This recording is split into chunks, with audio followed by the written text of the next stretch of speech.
What's good, everybody? Welcome to another episode of Over Quota. Please don't forget to subscribe, rate, and review if you haven't already.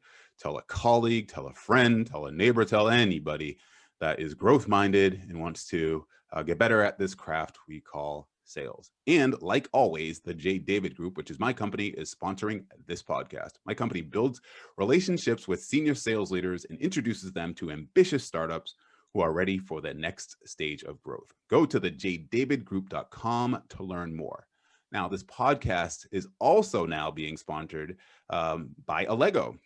For all you sales leaders out there, have you ever had a presentation that you absolutely nailed, or you had a rep who had a presentation that they absolutely nailed that you just wish you recorded to be seen later by new hires or other members of the team? Well, that's just one of the things that Allego can do.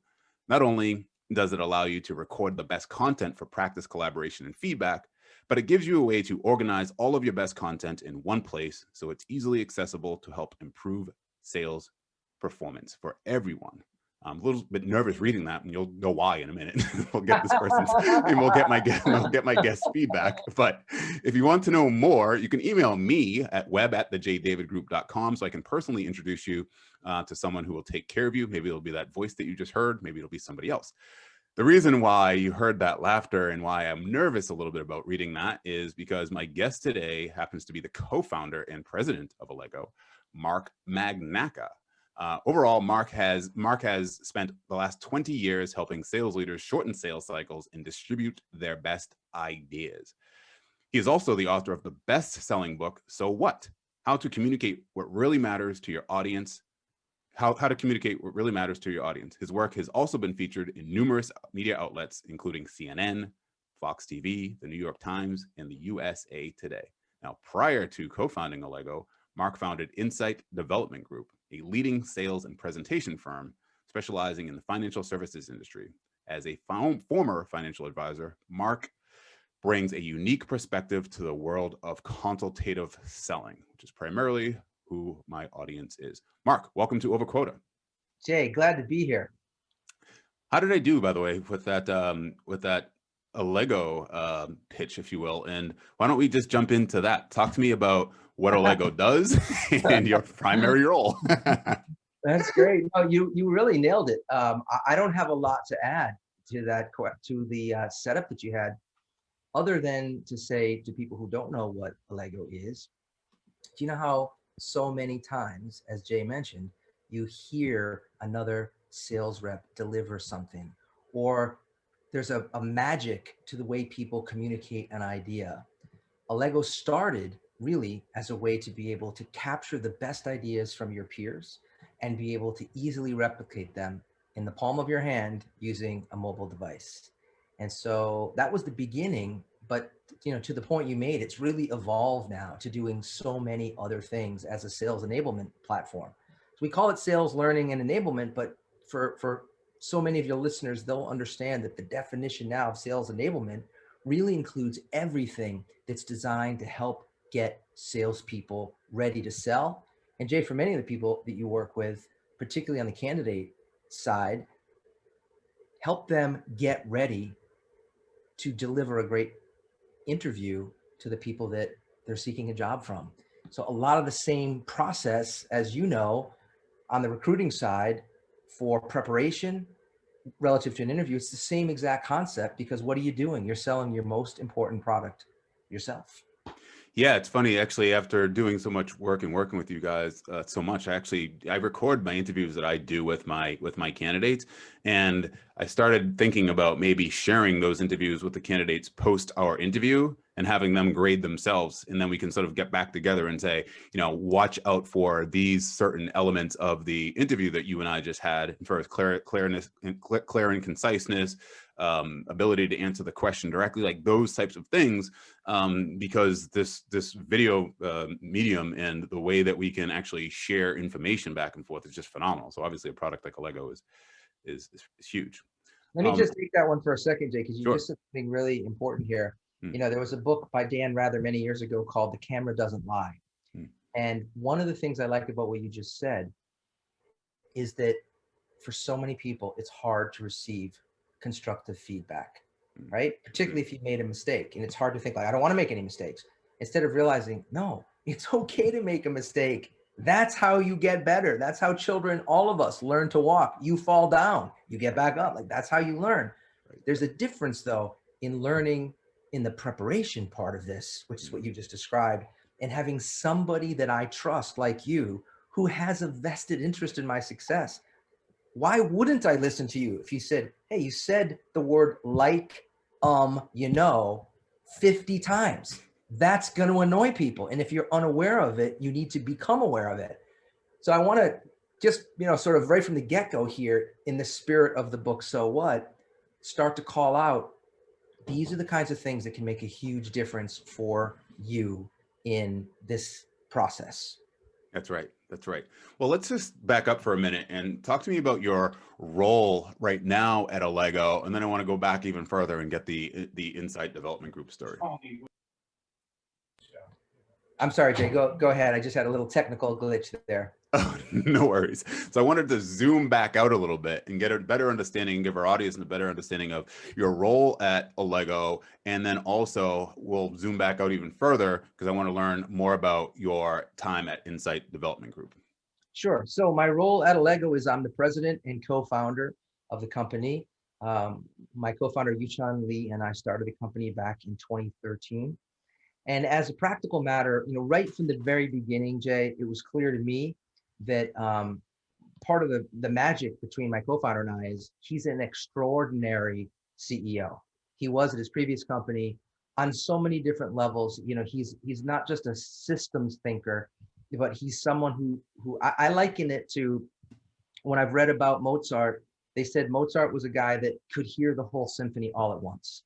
And, that's just a skill set. Some of us have that, some of us don't. I don't have that. I'm not as good at being able to sort of see the whole picture and really see kind of where things are going, but I'm very good at tactically sort of knocking down bowling pin after bowling pin. So right from the get-go, we were very clear. He's going to be the CEO. I'm going to be the president. And what that really meant in the beginning was I am selling, he's doing everything else. Mm-hmm. That has evolved now that we have George Donovan and we have Erica Bisdell and we have Chester Liu, and we've got all of these incredible sales managers and terrific salespeople who are following a process that we've built within this culture. A big part of my job now is what I'll call evangelism. It's getting out and helping to educate the market about the potential of a sales enablement platform like Allego, about what it can mean, and really being able to share best ideas faster with our clients and with our prospects based on what I'm learning. So I spend a lot of time with our sales team. I spend a lot of time with our account management team, really interfacing with our client base. I help run a couple of roundtables that we do for our customer base, which are just amazing collectors of ideas in a collegial format where people share best ideas. And of course, I got into the podcast business with a nod to you last year, and that's turned out to be a great continuation of that same theme of evangelism, where I've been able to meet so many interesting people and help understand how they have adapted to this new world that we're all living in. I'm ashamed that I didn't mention that in the opener. It's called, by the way, guys that are listening, The Adapter's Advantage. You may have heard me, actually, Mark had interviewed me on his podcast that I shared actually on my podcast. So I forget which episode it is here, but Mark was kind enough to allow me to repurpose that and share it with you guys. So certainly go back and listen to that. Mark, what's interesting to me is that, I've in reading your book, So What, as I was going through it, I felt like as I was, you published it in 2009. And the thing about it is that there was so many parallels as I was reading the book and knowing your current state now, right? With your current role at Allego and all that Allego offers. And as I was reading it, and, we can get into some of the specifics in the book in a minute, but I said, this is no wonder why Allego exists, because I feel like of all of the things that we were doing at Insight Development Group, as far as teaching other people process and teaching other people, the sowet methodology or the sowet mindset, if you will, that in order to get it out to many people and to get it to be reinforced over and over and over again, a platform like Allego just made so much sense. But forget about me summarizing it. Give me a sense of what Insight Development Group was and why you started it. Sure. Well, I started as a consulting firm because in my role as a financial advisor, I discovered that there were a number of things that just seemed obvious to me as it related to marketing your business. And of course, one of them was actually based on the first book I wrote, Jay, called The Product Is You. And it was helping financial advisors recognize, what are you actually selling? You're selling yourself. You're selling what you can bring to the table. And if you don't have the capacity to talk about that, you literally have one arm behind your back, because how do you differentiate yourself or your process if you don't talk about those things? If all you do is talk about the products you sell, you're very easily commoditized. And so, I mean, bluntly, what happened is as often happens with entrepreneurs, I just got bored in the business that I was in. I loved it. I loved the clients for a number of years, almost 10 years. But then I realized this isn't going to be the path for me sort of for the next 20 years. And so I sold that practice. I stayed connected to it for a year while the new person took over. And then I said, I gotta start over. And coincidentally, I started my practice in September of 2001. So 9/11 happened like shortly after I announced that I'm on my own. I'm starting my consulting practice. And, immediately thereafter, after 9/11, of course, everything shut down. So it was, there was definitely some head scratching in terms of maybe my timing wasn't right. And I think to your earlier point, one of the things I've realized in my life, and I've realized it as I've talked with so many people on my podcast, is that if you're lucky, you get to look back at your life and see that sort of one thing led to the next and it led to the next. I will tell you that I don't think I had the awareness when all of these things were happening, even when I was writing So What, like it didn't make sense at that moment that this thing was a stepping stone to the next thing. But now that I can look back, to your point, I absolutely can see that there was this connection. And I think that's why so many people who I follow and respect talk about, you better invest your life in something you actually care about and not just something that you're earning money at. Because, at the end, you're going to be looking back at it, and either the things you did will have mattered to you, or you will have just been kind of going through the motions. And so I made a conscious decision that I really wanted to help financial advisors. I loved that work. And, I remember at one point people saying things like, well, if you're such a great financial advisor, why'd you sell your practice? Right. And I would say, well, that's kind of like asking a great basketball coach like Phil Knight, well, if you're so great, why are you coaching the Chicago Bulls? Why aren't you Michael Jordan? And he would be very clear. He was a good player, maybe great player, but he's not Michael Jordan. But he had a skill set to help Michael Jordan be something that Michael Jordan would tell you he couldn't have been on his own, right? And I recognized I had some element of that with financial advisors. I could see when I would meet them and talk with them and understand, I could see things in them that sometimes they couldn't see in themselves. Then I could help them package it. I could help them promote it. And it started to work. And so it went from financial advisors, and then I moved to what are called wholesalers, who are the intermediaries who work for mutual fund companies and other asset management firms who call on financial advisors. So if you think about a grocery store metaphor, Coca-Cola is a manufacturer. Coca-Cola has people call on grocery stores and on convenience stores and in, vending machines, different places you can get it as channels of distribution. In the financial services business, these people called wholesalers are the ones who call on financial advisors who work at a bank or who work at a firm like Morgan Stanley or who work at a firm like Commonwealth or LPL. And I took what I learned with the advisors, I then brought it to this other group. And the work that I did with one of those companies in particular called Pacific Life did help set the stage for Allego.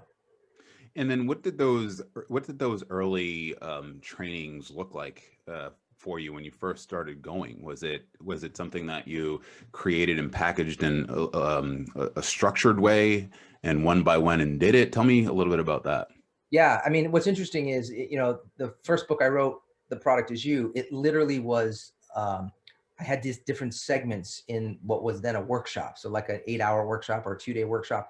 And so we had basically a mind map, and the mind map organized all of the content that I was going to present. And we had a timeline. So very much like a movie script. I knew exactly what I was going to be doing at 8 a.m. I knew at 9:03 what was going to happen, 9:10, like it would follow the structure. And then I had an assistant in the back of the room who was constantly tweaking, just like in the movie business. That didn't quite fly. That one worked really well, do more of it. And so the first book came from this work that I was doing live in the classroom. And basically, Jay, it was all like 3-ring binders when we started.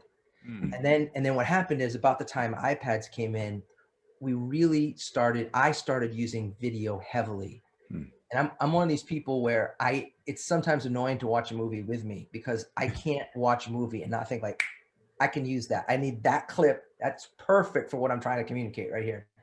So I built up this library before YouTube had any of this. I had it. I mean, Wow. YouTube wasn't even around in the early 2000s. And I had, and even in the early days of YouTube, you couldn't find these clips. So I learned how to use my Mac to record clips, early days of iMovie. And so my sessions were interactive, they were dynamic, and video was a central part, including, Jay, recording the participants and doing exactly what you just said, playing it back, and then letting the whole group provide feedback on what worked and what didn't to their peers, and everybody had to do it. That's the thing. That's what I was trying to inarticulately say is that, you know, that germ of an idea, so to speak, that wasn't even an idea way back then. You were doing it. You just hadn't, you know, done on a scale that it is now, which is Allego, which to me is just absolutely fascinating. As a matter of fact, one of the first times you and I spoke, I don't even know if you remember this, you actually, during the time that we were speaking, showed me a clip of a really. yeah, I'm not surprised. I'm sure there's a lot of people who would say, yeah, he did that to me too. Yeah. You showed me a clip. Was it from The Godfather or some no, other it was a television show. I forget which one now. Great. It was a comedy. I can't remember. I can't remember which one, but yeah, that is absolutely amazing. And so you talked about the product is you. At what point did you write So What? And then why did you write So What? Like, where did that come into the whole? Yeah. So the truth is I wrote it because I knew that even though most people don't read books, in the business I was in at that point was being a professional speaker. And you really needed a book as a vehicle. It was a distribution vehicle as much as anything else. And whether people read one page or they just looked at the front cover or the back, there was a credentialization that happened with the book. So I made up my mind, I'm going to write a book. Then the question is, what am I going to write it about? And so I'm in this meeting at an insurance company one time, and I watched the president of this company give a presentation to all of the audience. And it was such a moment of, when he was done talking, what I realized is he was telling them about this merger that was happening. And he talked all about what was in it for the company. And I literally had a guy sitting next to me say to a guy sitting next to him, so he wasn't talking to me, I just overheard it, saying, yeah, that's great, but what's in it for us, right? And so it just clicked to me that, you know what? This guy's a CEO, a president of the company. Even for him, he's forgetting to answer the most important question. So what? What's in it for them? And by the way, that's a different question than what's in it for me, because you're asking that from the perspective of what's in it for the other person, not what's in it for you. So anyway, it began with that. And, you know, as you read the book, Jay, that book really does exemplify the way that I think. The stories about Ronald Reagan and about John F. Kennedy, and these were all of the people whose stories I would tell in the classes that I did. And I used all of those different examples from the book. And so what ultimately happened is, after traveling, 200 days a year and realizing that is not the life that I want to live, being on the road and being on airplanes all the time, the epiphany I had was, I need to figure out how to license content so that I can generate revenue from doing something other than standing on stage or doing some other kind of presentation. And so I kind of got what I wanted, which was to be a speaker that was in demand. But the downside of that was I didn't like the way my life or my health or anything else was working at that time. So the breakthrough was, what if I can license the content from this book?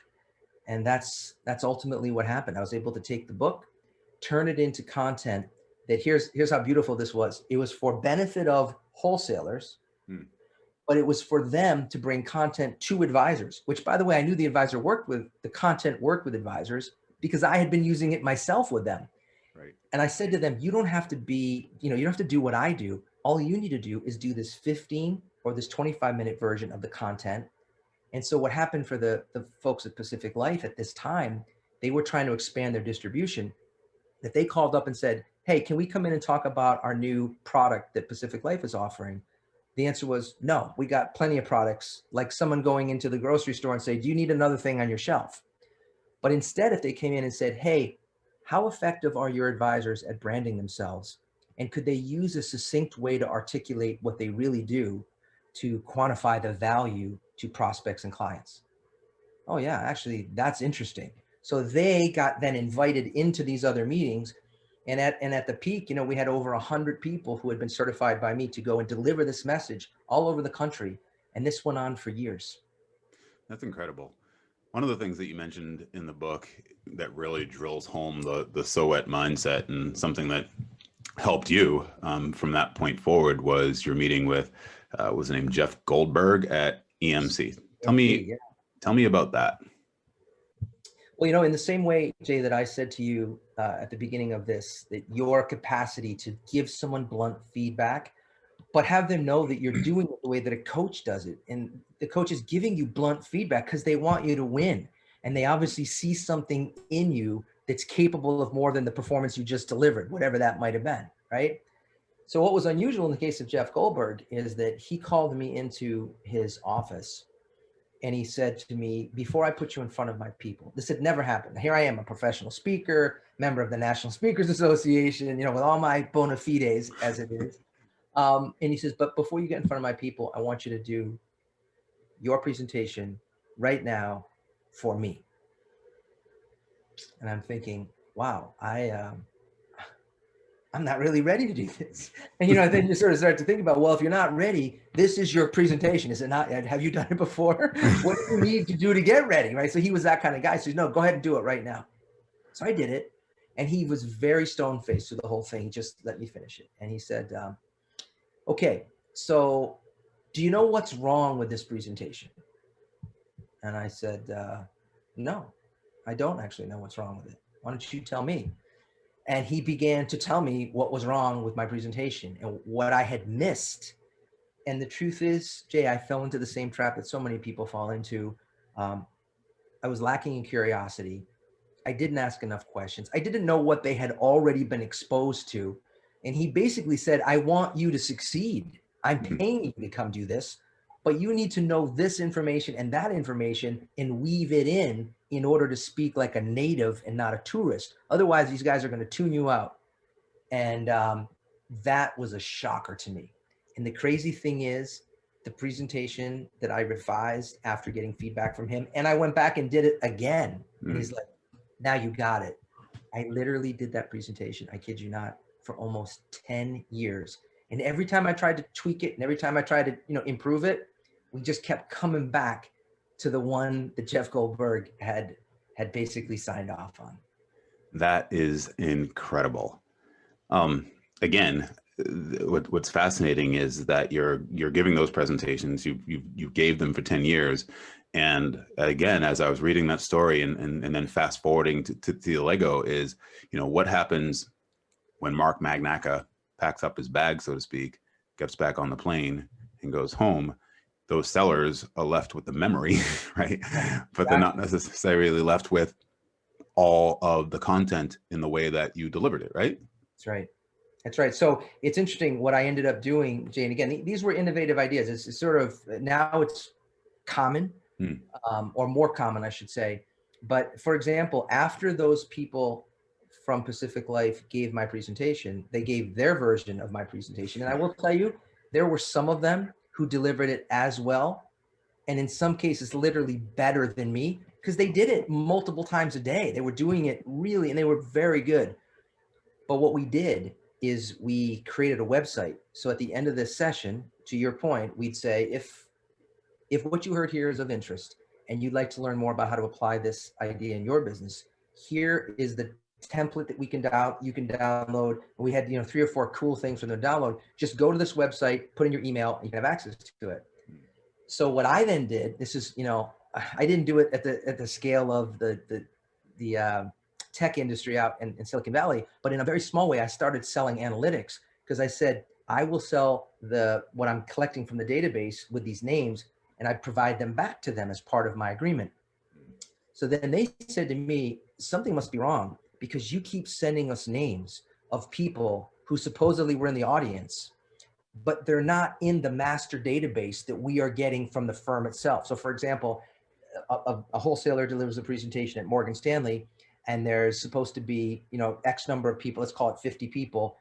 And the people at Pacific Life think, well, we already have the list of everybody at Morgan Stanley. Well, it turns out, no, you don't, because the data that you have is either 6 months old or it's a year old. One of the people that is on your list is no longer there. Another one retired. 2 new ones came in. So I kept finding people in my process as I fed it back to them. Over the course of a year, there was some 3,000 names. And the firm was then able to target these advisors that they didn't know existed, but for the fact they attended one of these workshops. Wow. Wow. What about the concept of winging it versus orchestration? And the thing that stood out to me was the example that you used with Ronald Reagan and why he was one of the reasons why he was named the Great Communicator. Tell me about that, because I feel like salespeople can certainly take something away from that. Well, I can tell you, Jay, one of the things that I used to think it was a compliment, right? Like someone said, wow, that guy's just winging it, right? Like what I learned from my presentation coach was that you're never going to be a master if you wing it. And I really took that to heart. And what I realized is that there are people like myself who you could drop by parachute into an environment and they could just figure out a way to make it work. And I could do that. But what I recognized, and my coach said to me, he said, look, so you'll get to a certain level of success, but then you'll be stuck there because you'll never be great without preparation. And then what I realized is that if I put a little bit of extra time into it, I could start to orchestrate things. And I could prepare and think like a movie maker, right? In advance, I'm going to cue the music here, and I'm going to have the scene rise to an emotional high. Like I could create a more compelling experience for my audience, which is ultimately what I wanted. And that doesn't happen winging it, because some of what happens when you wing it is you keep making mistakes. They may be little mistakes, but then in the cumulative effect is you don't come across as someone who owns the material. So in the example of Ronald Reagan, who was one of my role models, not just because I grew up in the 80s, but also because Ronald Reagan had been an actor. He was a spokesperson for General Electric before he even got into politics. And he was someone that many people don't know this, but he wrote all of his own speeches. Later, he had speech writers, but when he was the governor, all the way through his early days of the presidency, like, he wrote his speeches. And so what I realized is that Reagan was an actor, and there was so much I could learn from him. And the famous story, Jay, is where it's 1985. And in 1985, there was 25,000 nuclear warheads pointed at the United States. And we, in turn, had 25,000 nuclear warheads pointed at the then Soviet Union. So Ronald Reagan has never met the leader of the Soviet Union because 3 of them in a row died from 1983 to 1984. Wow. And this new guy comes in named Gorbachev, and he'd never met him before. So he goes to Geneva because they couldn't even meet in each other's country at that point. They had to go to a neutral place like Switzerland. So Reagan tells the story, and he says, what I did was I planned in advance that rather than us get bogged down into fighting about whether we should have 25,000 nuclear weapons or if we should have a 10% reduction so that we have 22,500, he said, I was smart enough to realize it doesn't really matter. If we have anything more than 1,000 nuclear weapons, we can literally end life on Earth, period, for everybody. So it's a complete waste of time to come out of this meeting and say, we had a 10% reduction. It doesn't matter. So Reagan said, what I realized is I needed to get to know him, and I needed to figure out, why do we have such mistrust for each other? So what he does is, it's Geneva, it's cold, it's wintertime. He says to his people, go down to that little lake house not far from where we're meeting. I want you to get the fire burning. I want coffee on, like I want to make it comfortable. And at a certain point, I'm going to do something. So they sit down at the table and they start this negotiation, and he can see that Gorbachev is kind of bored and he's bored. he says to him, Mr. Gorbachev, and he had a translator there, how about you and I, we just step outside for a minute and go get a little fresh air. Gorbachev jumps up, says happy to do it, and they walk down to this little lake house. Of course, the heat is on, the fire's burning. Gorbachev walks in with them. They spend an hour and a half getting to know each other. On the way back, Reagan says, Mr. Gorbachev, I'd like to invite you to come to the United States as my guest and to a summit next year. Would you do that? And Reagan and Gorbachev says, I accept. And then Gorbachev says, in the following year, I'd like to invite you to my country, as my guest. And Reagan says, I accept. So they walk back in, and the same guys are still fighting over 25,000 or 22,500. And they say, well, what happened? And they say, you know what, let's just stop that conversation right now. He's coming to the US, I'm going to the Soviet Union. And wow. The reason it's so powerful that people don't realize this, they don't realize that level of thinking and preparation changed the world, because the Soviet Union obviously ended in 1991. But at that time, the breakthrough that we had with US-Soviet relations were absolutely a function of the chemistry between these two people. And it was Reagan's emotional intelligence that I believe helped make that happen. And let's say, for instance, if I'm sales or a director of sales, and perhaps maybe I'm at a new company, and my challenge is culture or communicating with my new team, and maybe there's a lack of trust because maybe I'm the third sales leader in the last 3 years, let's just say, or something like that, right? The prior ones did not get killed like they did in the Soviet Union, but metaphorically they're not there anymore, let's just say, right? So what are some of the parallels, or what are some of the things that we can take away from there to orchestrate in our own way a better way to communicate with a new team, or to gain trust in the things? So Jay, there's a number of things. The first one I would tell you is that we have to start with the premise. As was the case with the US and the Soviet Union, we did distrust each other. They used the word mistrust. And Reagan's genius was to call it out. He called out the fact that this mistrust exists. He said, we are not armed. We're not armed because we mistrust each other. I'm sorry. He said, we don't mistrust each other because we're armed. We're armed because we mistrust each other. So why don't we work on the mistrust and see if we can work on that first, and then we'll talk about arms. And Gorbachev is like, yeah, that makes sense. So what I would tell you is that going all the way back to the Roman inscription from 2,000 years ago, caveat emptor, right? Let the buyer beware. There has been a dynamic between sellers and buyers from the very beginning, which is basically, hey, Mr. Buyer, it's on you. It's on you to be smart enough to make sure you're making a good purchase. So I think despite how honest you as a seller, as a person might be, the dynamic of mistrust exists. And so doing certain things before you actually show up on a sales call, be it on Zoom or some other virtual platform or in person, there are things you can do to help build your trust, your rapport, and your credibility that help to disarm, just like with Gorbachev, some of that mistrust. It doesn't go away altogether. But if you're dealing with someone who's completely feels like they've been burned and they're full of mistrust, it almost doesn't matter how good your product is. It doesn't matter what you say until that piece gets resolved. Until that wall gets torn down, right? Yeah. That wall of mistrust. You mentioned whether it's on Zoom or in person or on the phone. And obviously with Reagan and Gorbachev, they got up from that meeting, took a walk and went to the cabin. Let me ask you this from a sales presentation perspective. How has sales presentations changed, or at least perhaps maybe its conversion rates have dropped? I don't know if you've seen that, or sales cycles have gotten longer. Give me a sense of what this pandemic and people selling fully virtually and unable to meet people in person, how has it affected sales? And then what can people do differently to improve that? Well, I read today in the Wall Street Journal, Microsoft's earnings were up 17% in 2020. Wow. Okay.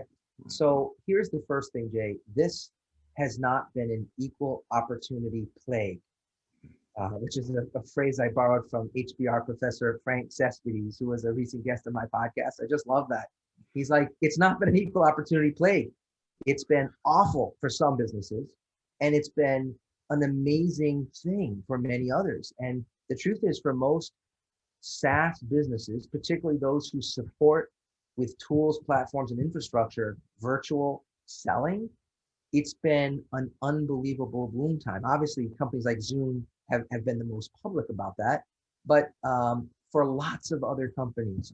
So I think to answer your question, I don't think you can have one statement that applies across the board. I think as you go segment by segment, there's companies that have adapted to this way of doing things who bluntly have realized they don't need all of the in-person selling. And quite frankly, a lot of it was a myth. The belief system, which is there are certain industries that still believe this. No, you've got to do it in person. And what this showed us, Jay, actually, no. You know, when the court of the Commonwealth of Massachusetts sends a letter and says, we're not seeing people in person in court, you're going to raise your right hand and you're going to swear virtually over Zoom. I mean, they had never done that in almost 300 years, right? And they did it in 60 days. Like, we're making this change. So I think when it's all over, we're going to realize there's lots of different things. If you take, in the past, you had a sore throat or something, you go to the doctor, you wait in the waiting room, you finally get seen by the doctor, they take a quick look in your throat. Yeah, it's probably nothing. We're not even going to give you any medicine. You'll be fine, right? And then you realize, well, wait a minute, I could have done all of this with an app on my phone. I could see the doctor. I don't have to wait for, all of this time. And let's call it 80% of the things that they would have done had they seen you in person, they can now do visually using the phone. So I think there's a bunch of things when this is over that people will realize this may be a better way.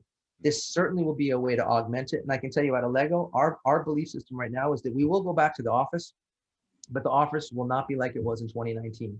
Not a 5-day a week, not an 8-hour a day, more like hoteling. You'll come in, you'll have 1 or 2 days a week, you'll collaborate with your peers as needed. You certainly can come in, when you want, but you're not going to be compelled to come in. And that's literally something that has not existed since the start of the Industrial Revolution. I'm just curious, what side of the fence were you on before the pandemic in terms of, were you of the mindset that it's absolutely necessary to, in order to sell successfully, that you need to be face-to-face or not, or you were agnostic to that? Well, I've had an advantage. I've worked with my assistant virtually for almost 6 years. So we were very early, before it was Zoom, we used Join Me. So we've used different technologies along the way. I've been doing what you and I are doing right now for years. So this was not a new thing to me in terms of the pandemic. But don't forget, I came from the business of delivering presentations in front of a live audience. And so what I knew was that the impact as a presenter, what you got paid to fly to Vegas and do the presentation, was a very different thing than saying, oh, I'm going to stay home at my house and I'm going to do the same presentation I would have done. And they'll say, yeah, well, that's fine, but we're going to pay a fraction of what we would have paid. So the mindset, I'll tell you, Jay, was you got paid more to be in person. And I believe that for a lot of meetings, you kind of had to be there face to face. So for me, that has been a shift. And I've realized that some of what I believed, it's turned out to not be true. Very, very interesting. I love that perspective. What about coaching and training, right? How has that changed just over the years, pandemic or not? I'm curious about, obviously you've been doing this so long. What are some of the things that you've seen that it has changed in coaching and training? I think the single biggest change in coaching is the use of video. It struck me once when I was taking a golf lesson. I had been working with this golf coach, and frankly, I was not improving at all. I think I was getting worse. and she kept using words, and she'd be saying to me, for example, no, you know what, your left elbow's not straight enough. I need you to straighten that, and I was trying to understand her words and move my arm, and it just wasn't working. And so I got a different coach at this different place, and the guy's like, listen, before we do anything, step one, we're going to videotape your swing. I said, okay. So first day, that's all we did. He videotaped the swing. He comes in, he goes, okay, he freezes the film, says, do you see that?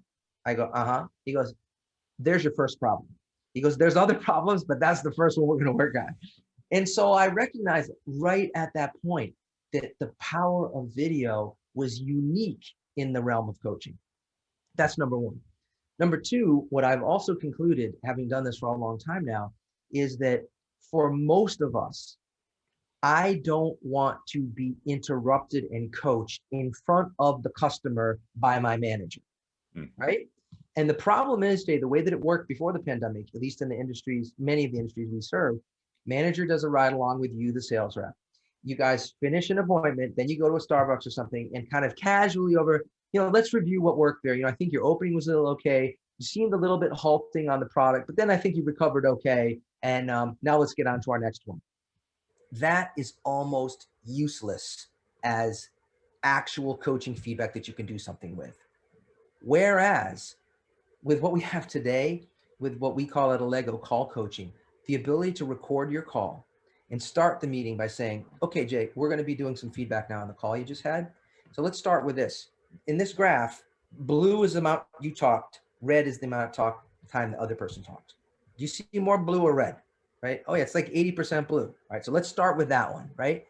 And then being able to look at the script and say, do you remember saying this collection of words, right? This collection of words is correlated with the most successful people at our company. But you see this thing that you said over and over and over again, that one's not. So the precision of being able to tell people explicitly, not at some kind of high level subjective way, but with precision around, this is exactly the thing I want you to do before the next call. That's a game changer in terms of the performance improvements I've seen with people, some of whom literally are the very best salespeople we have at Allego, because they were open to taking this kind of feedback and direction. They didn't get defensive about it. And they just said, give me more. I want to be better. Interesting. Every time I talk to a salesperson about Allego, whether it's on Zoom or the phone, you can hear it or you can see it. The light bulb goes off, or the smile comes over their face and their voice, and they say, that's a problem that we need solved at wherever it is that they're working, because and for people that are growth minded and are comfortable with coaching and that kind of feedback, it's fantastic for, right? And obviously the people that aren't, that's a different conversation for a different day. So there's one other piece there that I would add to what you just said. And this was really no one's fault, but this sales enablement revolution that we're going through has brought it to light. And if you think about it, at many of the companies I worked with, there were people in, quote, sales training. They didn't have sales enablement. That wasn't even a term. They were in sales training. Many of them worked in the HR group. So they kind of rolled up under HR and they were in the learning organization, but their title was sales trainer. The problem is many of these people had literally never sold, or they certainly were not kind of the top 20% of salespeople. There were exceptions to this, but in general, that was not the case. So what we've done then is we've taken people who have devoted their life to what I'll call the trade of learning, but we asked them to be role models for top salespeople. And that's not how top salespeople roll. Top salespeople want to see other people that are as good or better than them. So what we did is we helped free this up for this whole group of sales enablement professionals and salespeople and said, look, your job is to be like the director Francis Ford Coppola. Yes, from my favorite movie. And what did Coppola do? Was he an actor? Was he in front of the camera? No, Coppola assembled the cast. And then he brought out the performance from Pacino and from De Niro and from James Caan and all of these people, right? You're the same thing. You're not supposed to be in front of the camera talking about the way you do this. You're supposed to be pulling the subject matter experts within the company who are the most valuable. And when we did that, there's like a weight was taken off their chest. And they said, well, I can do that. I said, of course you can do that. And so now at company after company, the most valuable content is from the subject matter experts, who in some cases are salespeople, some cases managers, some cases the president, some cases the economist. I mean, it can be lots of different people for different topics. But in many of our customers, we help shift the mindset from you need to create all of this as the trainer versus you need to be the one who finds the person and packages it up. Yeah, and what's really cool about that too is it's in real time, right? It's not something that happened 6 months ago or a year ago, or even worse, longer than that. It's something that the sales team is literally creating the content as they go, and then folks are synthesizing that information and putting it together and making all of the best stuff available for other people to see to get better, and probably some of the blunders to see so you can also improve on those. I'll tell you one story that I have permission to share is from one of our clients, TripAdvisor. And I have such respect for what these guys did. I mean, clearly in the case of the equal opportunity plague, TripAdvisor's entire business, if you think about the travel business, by April of 2020, it was down, better than 80%. And to their credit, after going through some painful steps and having to, get the business back on a footing, they realized they had to roll out new products, things that could help certify hotels for COVID protocols they were doing. But they realized, who do they have to do this training for their people? And they literally turned to their top salespeople to help create the training. Wow. And what they did was a home run, and everybody pulled together. And so when you get that kind of village of people creating content, you get people in the mindset of creating content, it's amazing what can happen. And so of course, things have turned around in a big way for them, but this cultural knowledge of learning from your peers, I think that one, not just at TripAdvisor, but that one has transcended across our entire customer base. Fantastic. All right, we have time for the rapid fire 5. You ready for those? Ready for those. All right, first question. Do you have a morning routine? And if so, what is it? I do. And it's something that I'm a huge believer in. And one of the things in my morning routine is actually to read the Wall Street Journal in paper form. Now you might think, what a dinosaur, right? Who actually reads the paper? I'm like, I don't even know, but someone delivers it to my house, right? And it's early in the morning, but it's a very specific thing. Jay, the reason why I read the paper version is because, like so many entrepreneurs who are easily distracted or have some level of ADD, I find it hard to read stuff on an iPad or an iPhone without getting distracted by other things. And so there's something wonderful about the analog world of, like, I read the paper, I see things I might otherwise have not seen, and I can get through the paper in 10 to 15 minutes.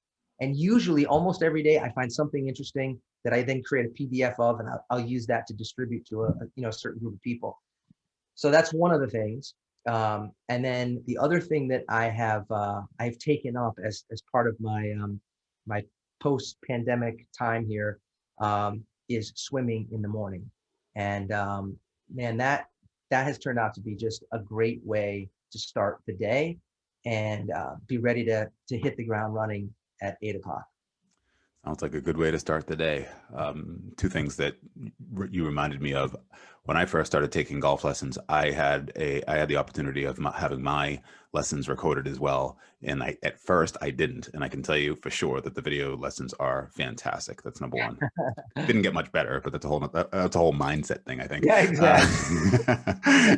And then that's also the rest of the story. It's not a miracle. You know what I'm saying? Exactly. And actually at 36, I taught myself how to, well, I shouldn't say I taught myself how to swim. I actually called the local YMCA because I didn't know how to swim. And I said, I need to learn how to swim. And I found an instructor and she taught me how to swim.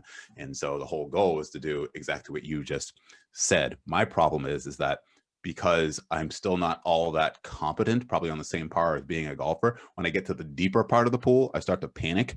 And so it doesn't make swimming all that pleasurable for me. So that's why I said that sounds like a nice way to start the morning, because ideally that's what I want to do. I just haven't gotten over that fear. So you could get one of those floating, like a wetsuit that helps you float. You know what I mean? know.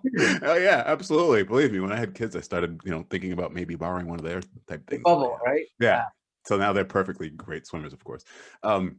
What are you most excited about right now, personally and professionally? Well, I'll tell you, I think personally, what I'm most excited about is watching my children grow. Coincidentally, my children took a swimming lesson this morning. So after I swam in the morning, they got a swimming lesson. And my two very young children both went under the water today. So things like that are just, priceless to me. So watching them is a huge part about what I'm excited about personally. And professionally, I have to tell you that I couldn't be more excited about what we're doing at Allego, about the team that we have. I'm so grateful that this team is able to continually innovate and execute, and that in many ways we're becoming a laboratory of best practices ourselves, because we're synthesizing from our customer base and then we're feeding it back to them. And so being able to do that with our roundtables, with our podcast, and a new book that will be coming out in about 90 days called Mastering Virtual Selling. So some of these things that we were talking about today are part of that book. That is fantastic. I'm excited. I can't wait to get it. What do you want to get What do you want to get better at right now? That's a really good question. There's a number of things that I want to improve at, and some of them have been on my list for a long time. And believe it or not, using video is something I want to get better at. So I've established a certain level of competence, and I have a son who's really, really good at it now. So I'm starting to learn from him, but I don't like to have to go to him for everything. So learning to master kind of the next level for me, which is Final Cut Pro, that's something that I want to get better at. Awesome. What keeps you motivated? That's actually a great question. And I think there's this innate sense for me of taking joy in seeing things happen. So it's sort of the creative process for me of making something out of nothing. It serves as this ongoing sense of motivation for me. So it's not any one thing. It's really the cycle of deciding on doing something, putting the plan together, executing it, kind of celebrating that thing happening, and then doing it again. I love watching the creative process. I think it's one of the most fascinating things ever. What's your preference for consuming information? If it's blogs, articles, videos. Obviously, you mentioned the Wall Street Journal earlier.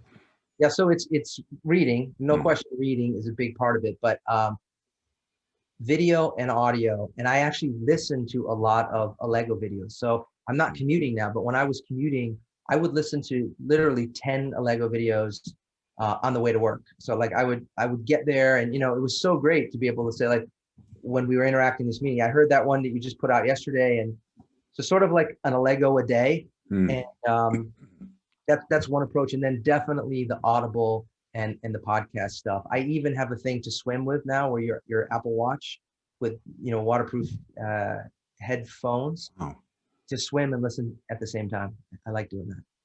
Wow, really cool. Mark Magnacca, you've said it all, or at least you've said a lot. and I appreciate it. I'm so appreciative of it. Thank you for going over quota. Hey, Jay, real pleasure. And it's been great working with you, and great interacting with you, and look forward to continuing our conversation. Absolutely. Goodbye, everyone. I'm cueing the music.